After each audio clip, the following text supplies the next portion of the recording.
Hello and welcome to this Amuse Bouche for Year 7 on A Midsummer Night's Dream.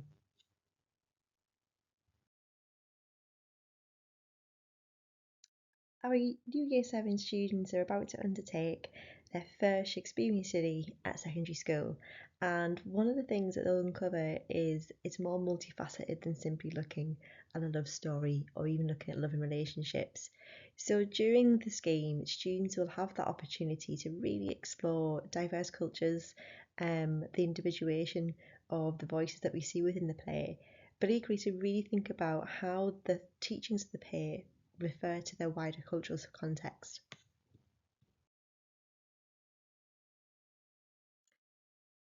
Their study of Shakespearean drama and A Midsummer Night's Dream helps to support their understanding of voice later in poetry over time, and their understanding of voice and the idea of how that's been presented will help support them understanding the development of characterization in Gothic anthology. So at each stage, these different schemes across the year are in dialogue with one another as opposed to being mini islands. So it should be the case that students are not only just retrieving information or recalling it in their bell task, but actually we're using what they've done in A Midsummer Night's Dream at later points to help support their understanding of that key skill or concept. And the same could be said across the curriculum for both Year 8, Year 9, Year 10 and Year 11. So, for instance, if we think about the development of Year 7 and when they study Midsummer Night's Dream and they're considering the conventions of a Shakespearean drama and the vocabulary that you would need to use to be able to do so, they would then approach Othello with that understanding, but now kind of explore further the conventions of tragedy. And in turn, their work on the conventions of tragedy would help support their understanding of the narrative structure that you'd find within Macbeth when they come to that again in Year 9 and then later in Year 10 and Year 11. So really, even though it's the very beginning and they're looking at quite a challenging text and they're looking at some really big concepts, it's a really meaty scheme to get your teeth into. And I think students, as they approach later study within Year 7, have a great opportunity to kind of recall back that prior knowledge as much as possible. If you're new to teaching this scheme, a really good place to start is to have a look at the phase content for the unit. So we would be expecting the Year 7 students at the end of the unit to be able to discuss and understand these bullet points. And you've got them in three main categories. So there's contextual knowledge, you've got terminology and technical knowledge, and you've also got key concepts. So in terms of contextual knowledge, it's really focused on a sort of Elizabethan or Jacobean attitudes to things like, for instance, gender, marriage, generational tensions, but equally understanding the daily life of Shakespeare. So, what was it like back then? What context is Shakespeare speaking from?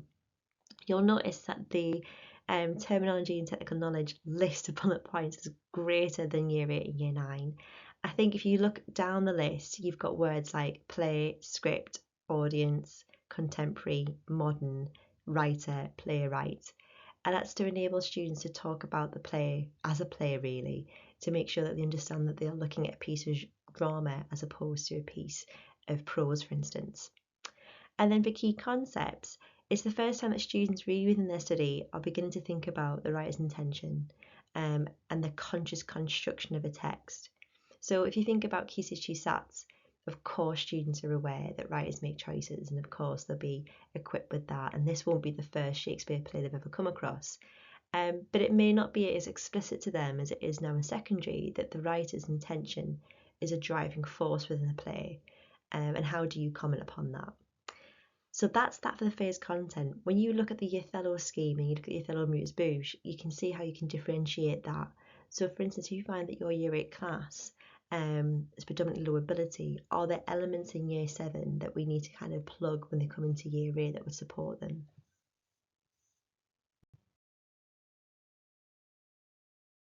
So within the scheme overview, there'll be theme vocabulary, and these are the words that have been designated to that scheme and the most applicable. It's not so much as a checklist read to make sure that students have covered every single word within this scheme. It's a way of understanding that the vocabulary that you'll find within the the curriculum learning slide, is linked to these particular concepts. And we talked about that earlier on about how each scheme is in dialogue with the next scheme and kind of recalls it backwards as well. And that's to almost overemphasize these keywords that form an understanding or an ability to really talk about that key concept. So for instance, you'll notice there's a lot of discussion here about power and control, and so the students need to be provided with a greater range of words to be able to discuss that concept. So it's not just thinking about authority, but equally understanding that those who have authority can also disadvantage others, and that power can be wielded in a negative way as well as a positive way, and so on. You'll also see as well that when you think about relationships, because this is a play that deals with relationships quite explicitly, you'll see that there's a greater amount of words dedicated to that. And when you come into contact with new schemes, you'll see that the kind of proportion of words will change depending upon the main concepts being discussed by that particular text. Again, if you're new to teaching this scheme, just a brief outline of the scheme overview. I've taken week 2, so some advanced warning on notice and a couple of key elements, I suppose. But basically, you're given a conceptual question that students are working on for that week. So here we've got how can we view people with multiple perspectives, or from multiple perspectives, sorry. And then you're given the content coverage. It will tell you which extract you're looking at, the non-fiction sort of hubbing text. This is the non-fiction text that students will also cover during the week that will kind of cement or help consolidate the understanding of the concept we discussed this week. It'll also go through the learning questions, and it'll briefly outline here in bullet point form the coverage for each lesson. And then underneath, you've got kind of reference back to the earlier work we talked about in the first content, where we've got the technical analytical knowledge that we expect students to be able to do. So the scheme's doing its job right. It should be addressing all those elements you'd expect students to be able to achieve by the end of the scheme. Also the contextual knowledge and the tier 2 vocabulary, and that's just a kind of indication that these would be words that perhaps you might need to explain explicitly, or perhaps use some of our vocabulary strategies that we have within the team. And at the very end, you've got a sort of note really on additional resources that you need. So the scheme booklet, which everyone's been provided, we're going to talk about that soon. Possible question formats for lesson 4, and a quick note really that there are multiple options given for some of the tasks. So read them through, think about the ability of the class, equally think about how well they performed in prior lessons and the level of challenge that you want to give them towards the end of the week, and then choose and adapt those tasks to meet the needs of your class. New for 2024-25 is the booklet, and the booklet coincides with everything that we do within the PowerPoint. So it takes a large body of the text that we have in the PowerPoint, and it's been pre-populated into the booklet so that students can work between the two. And it'll be clearly identified on the PowerPoint when you want students to work in their exercise book or when you want the students to work in the booklet. So a couple of things to kind of think about as you're approaching the booklet. At the beginning of the extract, students in the pink box are given a brief context about what's going on at this point. So you can see here we're in Act 1, Scene 1, the Palace of Theseus, the Duke of Athens, and it gives you a brief explanation. So it kind of helps the students to understand where we are, the setting, which key characters we're about to encounter. On one side you have the text itself, and on the other side you've got a box, and this is where students can make notes. There's nothing stopping students from highlighting keywords or annotating actually on the script itself, but it's just a box if they want to develop anything further, maybe some vocabulary or perhaps their own opinion of the character at that point. It gives you the flexibility of using the booklet as opposed to writing something in the exercise book that seems completely unrelated to the lesson.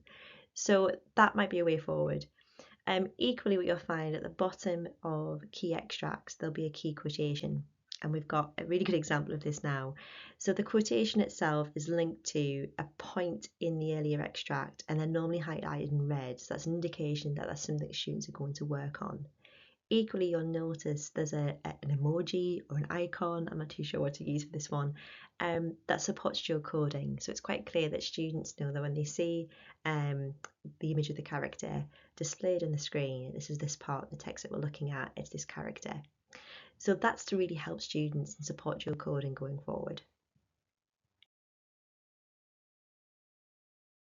So this is just an example of what this looks like in practice. So students will have a copy of the booklet, and then on the PowerPoint they'll have the same extract put onto here again, and you'll see that you've got the kind of emojis of the different characters on there so that we know who we're referring to, even the characters that are being referred to. So you can see here Hermes is talking about Lysander, and so the image of Lysander is put onto the screen.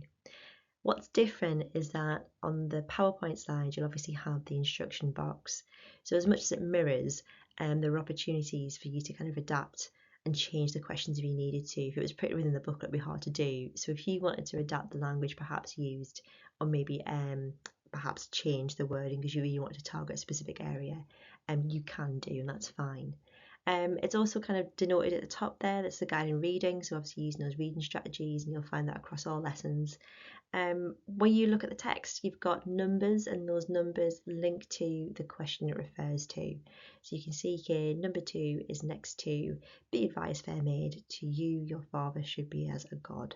And then the question linked to that is, Theseus compares a father to being a god. What might he be trying to say to Hermia through this image? So again, you can see that link up between the two, and actually when you look at the other schemes in further years, you can see that level of support being reduced and not needing as much. But I think for year 7 it's helpful to kind of navigate both the booklet and the PowerPoint in that way. So I'm just going to talk through briefly about the difference between the main scheme and the nurture scheme. And there's not much difference to them actually, just a little bit more support and scaffolding where needed. And the scaffolding addresses skill. So it doesn't detract away from what students should be reading or what the outcome of the lesson is. It's just supporting the skill and giving them an opportunity to be able to access that the same way as their peers would. So it should be that students, for instance, that have been identified as being part of a nurture group, so you've spoken to your head of department or director, and you said actually this would be a need for this group for XYZ, that the scheme itself means that it runs concurrently with the main scheme. So actually students aren't really being given a different diet in so much that the content's any different. So students, for instance, no longer require the nurture scheme. It's totally acceptable for them to move on to the main scheme, and it wouldn't detract anything away from the lesson. So a couple of things to think about in terms of differences between the two. So thinking about the text that we just talked about earlier on, it could be that the extract that they've been given to look at is slightly shortened and you're looking at key parts.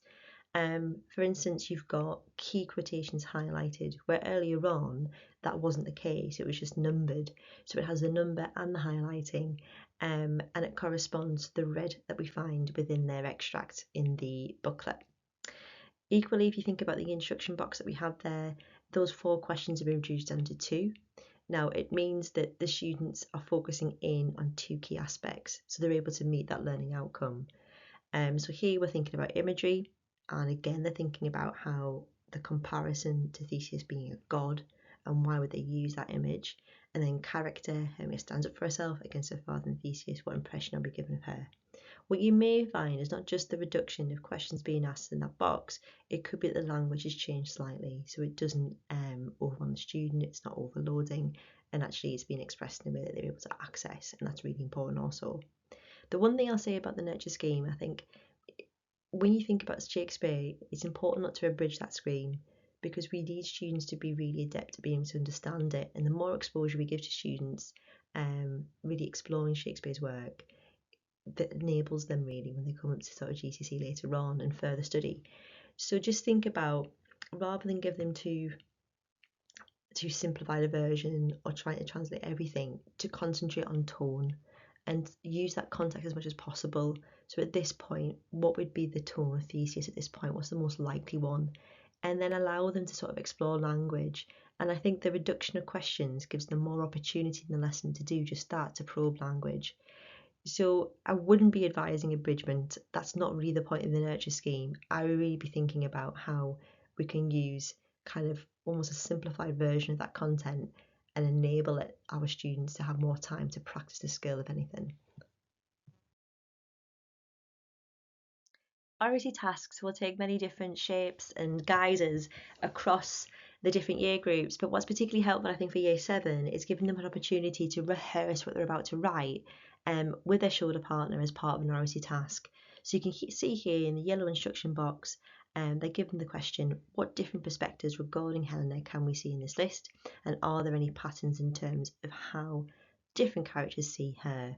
So students have got their key quotations, they're provided for some sentence prompts to help structure their talk.